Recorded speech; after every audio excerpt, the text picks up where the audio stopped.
On accueille Sandra maintenant au 39 21. Bonsoir Sandra. Bonsoir Olivier, vous avez Bonsoir. raison pour Noir Désir. Oui. Je voulais vous dire tout d'abord que je me tiens loin des médias en général, mais c'est vrai qu'à travers vos émissions et les émissions de radio également, il me semble percevoir une certaine forme d'empathie qui me paraît sincère. Donc c'est pour ça que je voulais m'exprimer. Donc j'appelle en fait, je voudrais évoquer le sujet de la fausse couche et de ses complications, Mhm. même si j'aime pas trop le terme de fausse couche parce qu'il n'y a rien de faux. Il n'y a rien de faux, absolument rien de faux. Donc voilà. Et d'une manière générale, en fait, comment dire, les choses qu'on ne raconte pas forcément aux femmes avant qu'elles tombent enceintes. Voilà, je voulais dire que aussi que je suis pas là pour m'apitoyer sur mon sort. Hein. Je sais qu'il y a des tas de gens qui souffrent. C'est simplement un témoignage. Et aussi, je pense aussi aux femmes enceintes qui pourraient écouter et leur dire qu'il y a qu'une femme sur quatre qui fait des fausses couches. Donc, que mon histoire n'est pas la leur et que ça ne doit pas les stresser. Voilà. Mais vous avez raison de dire que on ne parle pas sans doute assez du fait de tomber enceinte. Et il y a beaucoup de tabous qui entourent la maternité. Oui. Et beaucoup de femmes qui ont rencontré des soucis différents les uns des autres évoquent, comme vous, ce manque de communication et le côté tabou, tout ce qui entoure la grossesse, on a du mal à en parler très franchement, en fait. Et je partage avec vous que le terme de fausse couche n'est pas très joli, d'ailleurs, et n'a rien de faux, complètement. Euh, Par où voulez-vous commencer, ma chère Sandra? Si vous me le permettez, en fait, c'est un fil que je veux dérouler pour que vous compreniez vraiment Complètement. ça, c'est très important pour moi, pour que vous compreniez le parcours et pourquoi j'en suis là aujourd'hui. Et Allez-y, ce je vous sera en très prie. rapide, je vais vraiment essayer d'être concise. Euh, je vais vous raconter un petit peu mon parcours, mais très très rapidement, parce que c'est pas l'objet de mon appel. Mhm. Euh, en fait, j'ai grandi dans une famille difficile avec des parents maltraitants. Oui. En fait, ce sont deux parents séparés qui vivent sous le même toit. Je les juge pas, c'est leur choix. Mais en fait, on a grandi avec on ne te désirait pas, on fera pas d'anniversaire parce que on va pas gaspiller du gâteau. Et toute ma vie, ça a été ça. Même ce soir, quand j'ai exprimé que j'allais passer à la radio, ça a été pour qui tu te prends pour passer à la radio. Enfin voilà, globalement, on en est là. J'ai grandi avec un frère atteint de schizophrénie.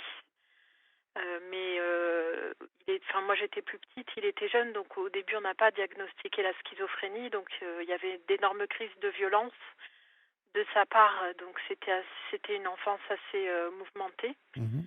Euh, à 8 ans, j'ai dormi chez une copine et c'était à l'aube.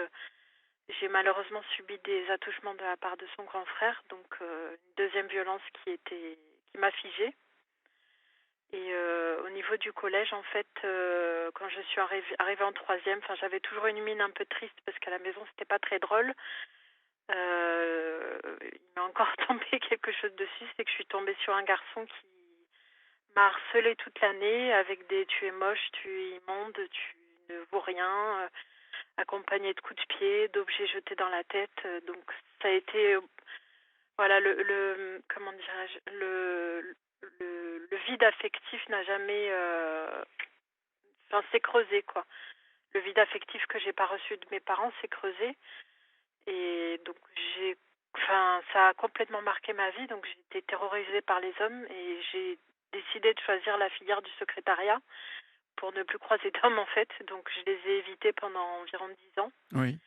Et à mes 25 ans, je me suis décidée, vous savez, c'était l'époque où les sites de rencontres étaient très en vogue, où il y avait tout le monde dessus. Donc je me suis dit, bon, ben, il va falloir se lancer. J'avais mes parents derrière qui évidemment me disaient, tu te rends compte, t'as 25 ans, t'as pas fait ta vie, etc., etc. J'avais une pression et l'envie de quitter la maison, les violences de mon frère, etc. Donc j'ai connu un premier homme qui, je vais aller vite, hein, vous inquiétez pas. Non, mais prenez votre temps, Sandra. J'ai connu un premier homme avec qui j'ai parlé pendant un mois, qui m'a dit qu'il faisait partie du GIPN, qu'il avait beaucoup de missions, qui me voilà. Et au final, bon ben moi, je me dis enfin, je rencontre quelqu'un. C'est, enfin, dans mon petit monde qui je connaissais pas l'amour. Il me donne rendez-vous sur un parking et au final, il me dit ben monte dans la voiture. Il fait plusieurs tours en voiture. Donc j'ai la tête qui commence à tourner un peu. Il me dit bah, c'est pour rigoler et il s'arrête. Et au final, il me sort de la voiture et mon premier rapport sexuel, ce sera Voilà. une sodomie sèche, froide et Une il a fini dans mes sodomie? cheveux. Oui. Et il a fini dans mes cheveux. Et de là, bon, ben, j'étais un peu... je suis partie un peu... voilà. Mais en fait, il faut savoir que depuis mon attouchement de mes 8 ans, ce fait d'être figée me sauve un peu, parce que ça me met dans un certain déni. Mmh. Suite à ça, j'ai rencontré un homme très gentil, très protecteur, vraiment qui me promettait la lune. Je m'étais inscrite à la Nouvelle Star parce que mon rêve c'était de chanter. Et au final, en 2 semaines, il m'a proposé de m'installer chez lui. C'était très tôt, mais j'avais tellement envie de fuir la maison que je me suis lancée. Je me suis dit enfin, quelqu'un qui m'aime, etc. Et puis au bout de quelques semaines, ça a changé au niveau du comportement. Il a commencé à avoir des crises en serrant les poings. Il avait besoin de cogner dans quelque chose en me disant que c'était lié au passé avec son ex. Et finalement, les points et les mots et le fait de dénigrer se sont reportés sur moi. Donc j'ai vécu 5 ans de violence. Oui. En fait, et donc au bout de 3 mois de relation, je suis tombée enceinte. Et il refusait catégoriquement ce bébé en me disant qu'il pouvait régler ça de la manière naturelle avec un coup de poing dans le ventre ou en me jetant dans l'escalier. Finalement, j'arrive à 8 mois parce qu'il a accepté. Il a accepté parce que pour moi l'IVG c'est quelque chose de, c'est un miracle pour moi de tomber enceinte avec le parcours que j'ai. C'était la promesse d'un amour, de quelque chose quoi. Et j'arrive à 8 mois et en fait j'ai eu un contrôle de routine à l'hôpital. Et en fait, on me dit qu'il ne faut pas que je quitte l'hôpital parce qu'il se passe quelque chose. Et donc, mon compagnon arrive, ma mère arrive, et le docteur me demande d'aller dans les toilettes, vous savez, uriner dans le pot pour vérifier l'urine. Et j'entends à travers la porte qu'il leur annonce en fait que je fais une prééclampsie. Donc, la prééclampsie, pour les personnes qui ne sauraient pas, c'est la tension qui monte très haut et des protéines dans les urines. Et en fait, si on ne vous prend pas en charge très vite, ben, vous mourrez. Et je l'entends à travers la porte leur dire ça. Parce qu'il ne voulait pas me le dire à moi. Donc j'entends son pronostic vital est engagé, c'est grave et tout ça. Donc j'ai été accouchée. Dieu merci, ma fille va très bien. Oui. Donc c'est vraiment un miracle pour moi d'avoir été à l'hôpital ce jour-là, pile pour faire un contrôle et qu'on a découvert ça tout de suite parce que sinon, voilà, je serais peut-être plus là. Et là, je vais vous raconter effectivement, aborder. C'était le passif que je voulais vous exprimer concernant les difficultés que j'ai pu subir avec les hommes et l'être humain au fur et à mesure de ma vie. Donc en fait, en juin dernier, j'ai rencontré un homme bien. En fait, mon critère premier, c'était un homme pas violent, un homme qui ne s'énerve pas, et j'ai basé tout là-dessus. Parce que moi, je suis quelqu'un d'assez posé, pas, enfin, je suis plutôt dans la communication et pas à s'énerver, à pas, j'aime la tranquillité. Et donc, en fait, l'histoire va durer 8 mois. Ça passera vraiment merveilleusement bien. Mmh. Attentionné. Je me suis retrouvée dans la galère parce que ma voiture avait planté et il a fait un crédit pour moi sans que je lui demande. d'un montant de 3 000 € pour nous prendre une voiture pour que je puisse aller chercher ma fille à l'école, etc. Mais c'est resté en suspens. Il a touché les sous, mais c'est resté en suspens. Mais c'est pas grave, j'étais pas là pour ça. Ce qui s'est passé en fait, c'est que c'est quelqu'un qui a 40 ans et qui vivait chez sa mère et qui était extrêmement couvé par sa mère, c'est-à-dire qu'elle lui faisait tout. Je juge pas, encore une fois, chacun a son parcours. Je raconte juste l'histoire. Oui, oui. Euh, et donc elle faisait tout pour lui et elle l'infantilisait complètement. Et c'était presque gênant, mais bon, je me disais, chacun son histoire. J'ai pas, c'était entre eux et j'ai pas, voilà, notre histoire on la vivait. Et donc en janvier 2022, on s'installe chez moi et je tombe enceinte très rapidement. On avait désiré un bébé tous les deux pendant des mois. Peut-être certes très rapidement, mais l'amour, ça peut rendre aveugle très vite. Et tout se passait bien. Donc on s'est dit, bon, ben on a 35, toi 40 ans, on va le lancer. Donc on a mis 3 mois à me faire tomber enceinte. Et donc j'ai mon premier rendez-vous chez le gynéco. Enfin, j'ai demandé un rendez-vous au bout de... En fait, il faut savoir que j'avais très peur de tomber enceinte parce que j'avais fait ma première prééclampsie. Et j'ai un petit problème aussi au niveau cardiaque. Donc je lui avais bien dit, je tombe enceinte, mais j'ai besoin que tu sois là, quoi, parce que c'est vrai que je vais avoir sûrement des peurs, des craintes que ça re-arrive.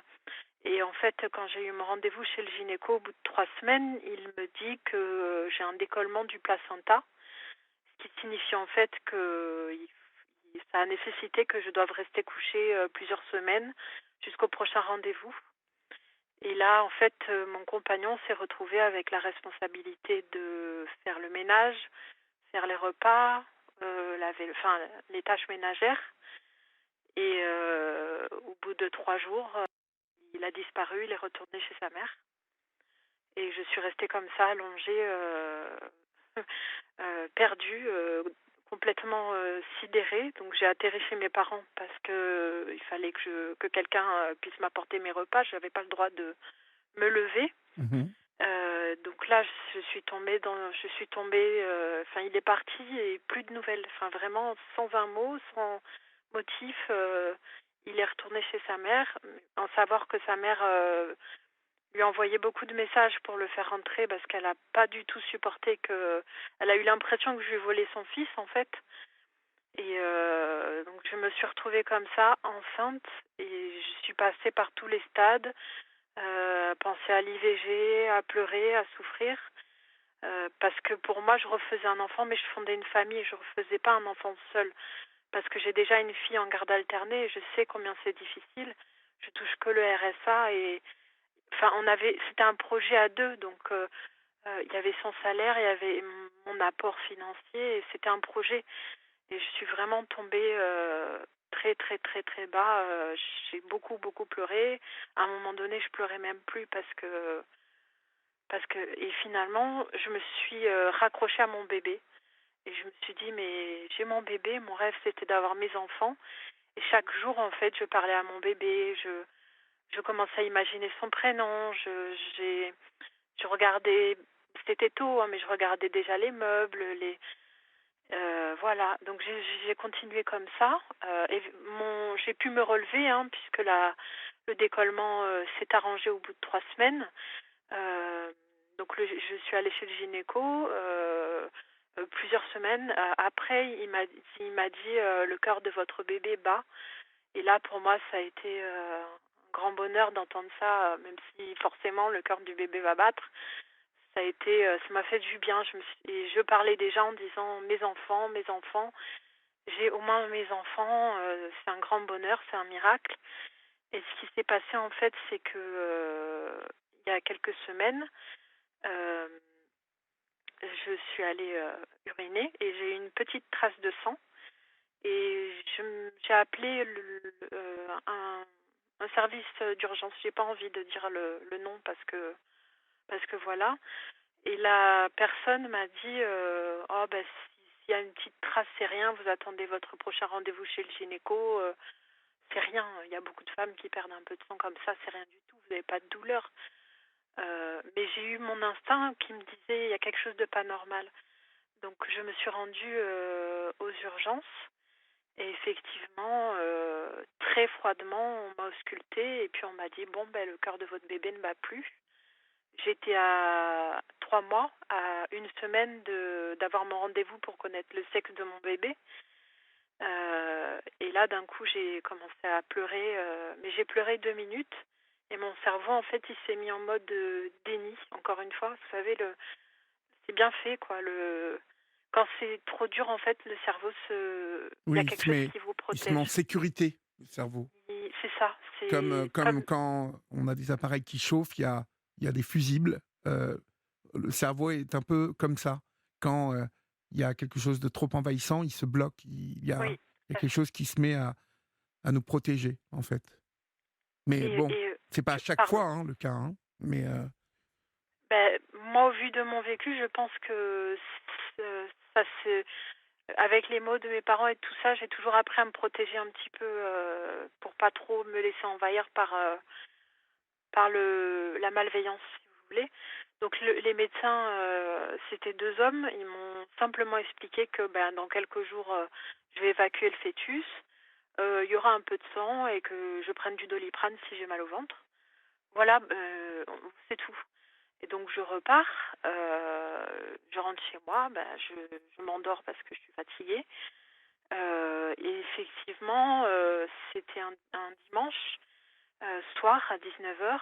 Je me lève et j'ai une flaque de sang qui excusez-moi pour les détails, mais c'est vrai que les gens ne savent pas forcément ce que c'est qu'une fausse couche, ni une fausse couche aggravée et ça peut être bien de l'entendre pour se rendre compte de ce que vivent les femmes, voilà. Heu, Pardon d'avance pour les détails, hein. Et je commence à perdre des morceaux de muqueuse gros comme la main. Et je me lève et ça tombe et ça tombe et ça tombe avec beaucoup de sang qui coule de partout. C'était impossible à arrêter donc j'appelle, le service, des urgences et le médecin me dit, il était 20h et me dit: «Ben, vous faites une fausse couche, c'est normal, vous allez perdre du sang, c'est tout, il y a rien de plus, merci, au revoir», voilà bon. OK, bon après je comprends qu'ils sont débordés, qui ne vous et pas accompagne pas forcément vraiment, en tout cas. non, pas du tout, mais ce qui s'est passé, c'est que j'ai perdu des gros morceaux de muqueuse, mais vraiment gros, je sais pas comment vous décrire, et je cherchais parce que enfin, c'est bête, hein, mais je cherchais mon bébé, en fait et parce qu'à 3 mois, il est visible, quoi Oui. et je perdais des morceaux de muqueuse énormes. Il y avait du sang partout et ne connaissant pas la fausse couche, je me suis dit bon ben le docteur m'a dit que c'est normal, donc je vais perdre du sang. Et au final, j'ai perdu du sang toute la nuit et des gros morceaux de muqueuse toute la nuit. À chaque fois que je me levais, ça tombait par terre, flap comme ça. Et en fait, c'est allé jusqu'au matin. J'ai quasiment pas dormi de la nuit. Et à 8h du matin, je suis pratiquement tombée dans les pommes, j'étais complètement, affaiblie, Oui. j'avais plus de force. Donc là, on appelle le SAMU. J'explique à la dame, ce qui s'est passé, ce qui se passe et là, elle m'engueule parce qu'elle me dit que je fais, une hémorragie, gravidique, ce qui n'arrive qu'à 1% des femmes. Donc une hémorragie gravidique, ça engage votre pronostic vital si vous perdez trop de sang. Et j'avais plus du tout de force, donc je suis transportée d'urgence à l'hôpital. Et là, en fait, j'essaye de joindre le père, mais il répondait plus. Il a jamais plus répondu. J'ai hésité au début pour lui annoncer pour la mort du bébé, mais j'ai attendu parce que ça s'est passé très vite. Donc tout a été une première fois pour moi à l'hôpital. Mon cœur battait beaucoup trop vite, donc il me faisait électrocardiogramme sur électrocardiogramme. On m'a fait signer plein de papiers, vous savez les décharges. On va vous opérer en vitesse pour stopper l'hémorragie parce que là l'hémoglobine elle est beaucoup trop basse et on vous prévient si ça baisse encore, on est obligé de vous perfuser. Donc je suis passée au bloc et au final on m'a fait une aspiration. Euh, et en fait, je suis retournée dans la chambre. Je suis restée 3 jours à l'hôpital, seule. J'ai essayé pendant plusieurs jours de joindre le père, parce que je sais pas pourquoi, on est seul dans ces moments-là et j'étais toute seule sur ma pauvre table d'opération. Enfin, j'ai pas sur le moment, c'était pas encore, dans ma tête. J'étais dans l'action et très fatiguée et j'avais perdu énormément de sang donc ça m'a mis, quand je suis sortie de l'hôpital, ça m'a mis 2 jours pour, déjà me remettre au niveau de la santé, parce que tout avait baissé. Enfin, ça a chuté d'un coup, en fait, au niveau sanguin et je suis rentrée chez moi et j'ai passé plusieurs semaines, en fait, dans l'incompréhension, dans le déni. J'ai beaucoup pleuré et ça a été extrêmement violent, en fait, pour moi que le père ne prenne, Pas de parte nouvelles. comme ça et ignore, la grossesse de son premier enfant, ignore les premiers battements et j'ai fini, par lui envoyer, un message parce que je m'étais dit au début: «Bon, ben je vais pas lui dire et un jour comme ça il recherchera son enfant, il va souffrir» et c'est pas moi en fait, le but c'était d'être en paix et j'ai fini mais au bout de plusieurs semaines par lui envoyer un message pour lui expliquer que j'avais fait une hémorragie, que ça s'était mal passé, que le bébé était mort. J'ai Malheureusement, mon bébé, est parti par aspiration, donc ça a été extrêmement violent pour moi parce que pour moi, c'est comme s'il était parti, à la déchetterie, quoi. J'ai pas pu, j'aurais aimé l'avoir dans une petite boîte et pouvoir l'enterrer, enfin, faire quelque chose. Donc tout ce que j'ai pu faire, c'est récupérer, le soir où j'ai fait l'hémorragie, un petit bout de muqueuse, le mettre dans une petite boîte et l'enterrer avec, des fleurs au-dessus. C'était ma manière de lui rendre hommage. Et le père a lu le message et n'a rien répondu. Et en fait, je suis tombée dans une sorte de sidération de l'être humain, à savoir qu'en fait, le premier père qui était violent avec moi a été un très bon père pour sa fille quand elle est née. Il a pleuré quand elle est née et il s'en est occupé merveilleusement bien. Et c'était un homme violent avec moi. Le deuxième homme que j'ai rencontré avec qui j'ai fait un bébé était extrêmement gentil, adorable, vraiment, et a abandonné son bébé. Et là, je me suis retrouvée à me dire, mais comment c'est possible de partir et de vivre en oubliant son bébé et en ignorant, enfin en recevant le message de sa mort et en ignorant complètement. Donc je suis tombée dans une sorte de... Il me restait que la spiritualité en fait. Je ne sais pas pourquoi je me suis tournée vers ça. J'ai passé beaucoup de nuits à regarder le ciel comme je fais ce soir. Et j'essaye de trouver un sens en fait à la trajectoire de ma vie, à comprendre pourquoi on peut vous dire je t'aime et puis disparaître comme ça d'un coup.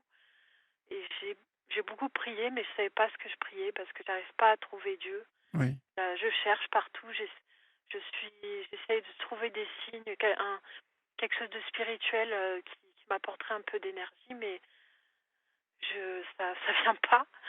Euh, je sais pas comment vous dire. J'essaye de trouver une spiritualité parce que j'en ai besoin et ça vient pas. Finalement, j'ai réussi à avoir une réponse de sa part il y a même pas 3 jours. Et je lui ai envoyé un message moi-même. Et c'est idiot, hein, vous allez me dire, c'est complètement idiot. Mais c'est le syndrome de Stockholm. Vous savez, quand vous avez connu un tout petit peu d'amour avec quelqu'un, vous vous dites, bon, ben c'était déjà ça. J'ai jamais rien vécu au niveau affectif et ces mots me faisaient du bien, etc. Et ça me manque. C'est fou, hein. Et je lui ai envoyé une sorte de déclaration, etc. Et là, il m'a répondu. Et il m'a répondu qu'en fait, il avait utilisé les sous qu'il avait pris pour nous sortir du caca, moi et ma fille, pour se prendre lui un appart. Et qu'il était en pleine réflexion et reconstruction parce que lui et sa mère s'étaient fâchés.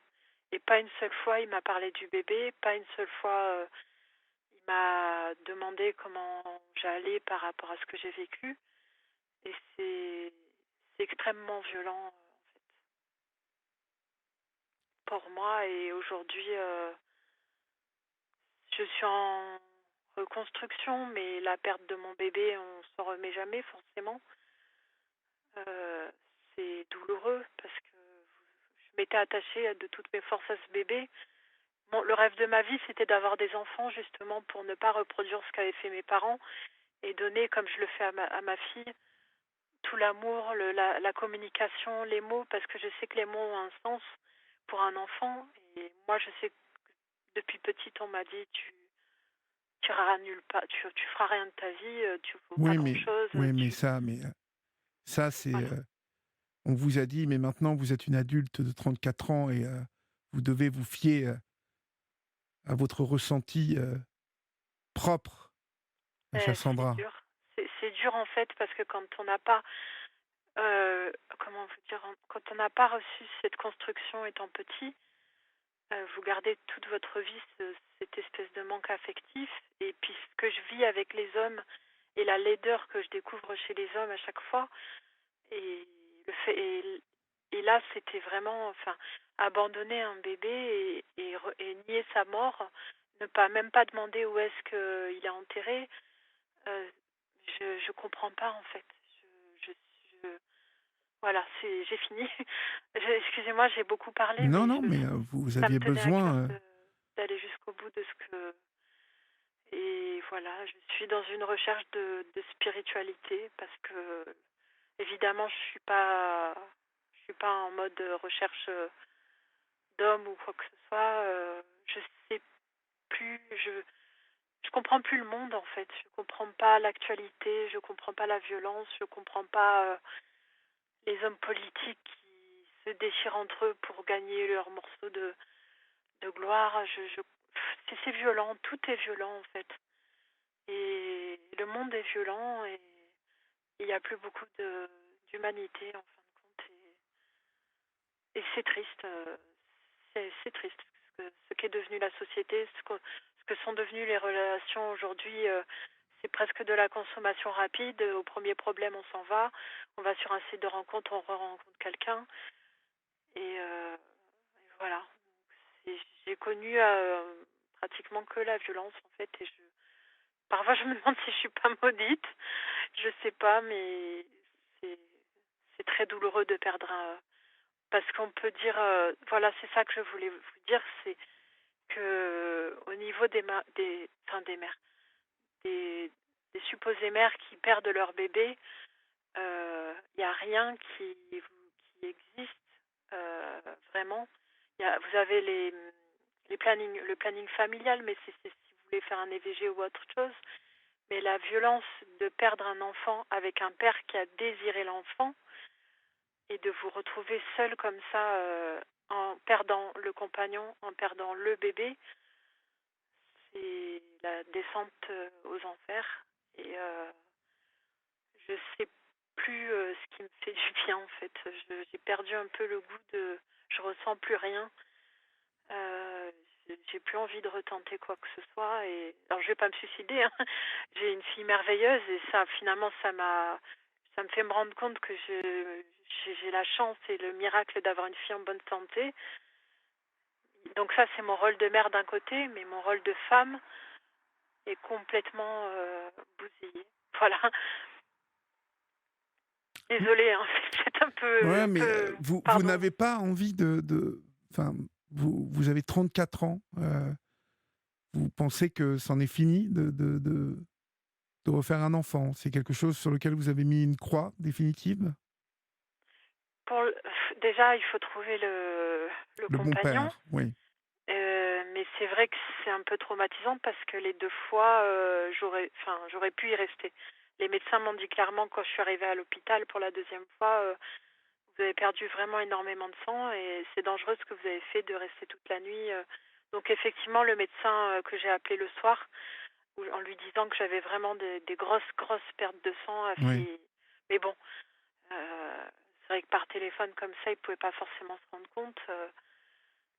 Euh, c'est trop tôt. Je sais pas.